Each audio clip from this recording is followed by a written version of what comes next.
Crypto currency மற்றும் blockchain பற்றி படிக்கும் ஒரு எதிர்கால பள்ளி பற்றிய கதை இது. 2030ஆம் ஆண்டில் தி ட்ரேடிங் ஸ்கூல் என்ற ஒரு சிறப்பு பள்ளி இருந்தது. இது மற்ற பள்ளிகளைப் போல் இல்லாமல் கிரிப்டோ கரன்சி வர்த்தகம் மற்றும் எதிர்கால பணம் பற்றிய அறிவை குழந்தைகளுக்கு கற்பித்தது. பிட்காயின் என்பது ஒரு வகையான டிஜிட்டல் பணம். இது சாதாரண பணத்தை போல இல்லாமல் ஆன்லைனில் மட்டுமே பயன்படுத்தப்படும். இந்த பள்ளியில் பிட்காயின் எவ்வாறு வேலை செய்கிறது, அதன் வரலாறு என்ன என்பதை பற்றி குழந்தைகள் கற்றுக்கொண்டனர்.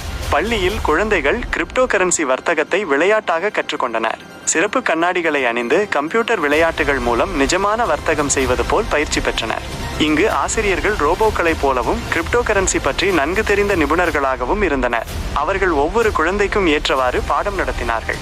பிளாக்செயின் என்பது ஒரு பெரிய டிஜிட்டல் கணக்கு புத்தகம் போன்றது. இது தகவல்களை பாதுகாப்பாகவும் வெளிப்படையாகவும் சேமிக்க உதவுகிறது. இந்த பள்ளியில் பிளாக்செயின் பற்றி குழந்தைகள் விரிவாக கற்றுக்கொண்டனர். ஒவ்வொரு குழந்தைக்கும் ஒரு டிஜிட்டல் பணப்பை இருந்தது. அதில் பணத்தை எப்படி சேமிப்பது, பாதுகாப்பது மற்றும் புத்திசாலித்தனமாக செலவு செய்வது என்று கற்றுக்கொண்டார்கள். இந்த பள்ளியில் கிரிப்டோ கரன்சியை எப்படி நல்ல வழியில் பயன்படுத்துவது, மோசடிகளிலிருந்து எப்படி தப்பிப்பது என்பதை பற்றியும் கற்றுக் கொடுத்தார்கள்.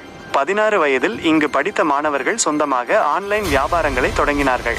அவர்கள் டிஜிட்டல் கலைப்பொருட்களை NFTs உருவாக்கி ஆன்லைனில் விற்றார்கள். உலகம் முழுவதும் உள்ள மாணவர்கள் ஆன்லைனில் ஒன்றாக இணைந்து படித்தார்கள். இதனால் வெவ்வேறு கலாச்சாரங்களை பற்றியும் அவர்களின் வர்த்தக முறைகளை பற்றியும் தெரிந்து கொண்டார்கள். சூரியன் மறையும் நேரத்தில் மாணவர்கள் தங்கள் டிஜிட்டல் நோட்புக்குகளை எடுத்துக்கொண்டு வீட்டிற்கு சென்றார்கள். அடுத்த நாள் அவர்கள் கிரிப்டோ கரன்சியின் எதிர்காலம் பற்றி படிக்க தயாராக இருந்தார்கள்.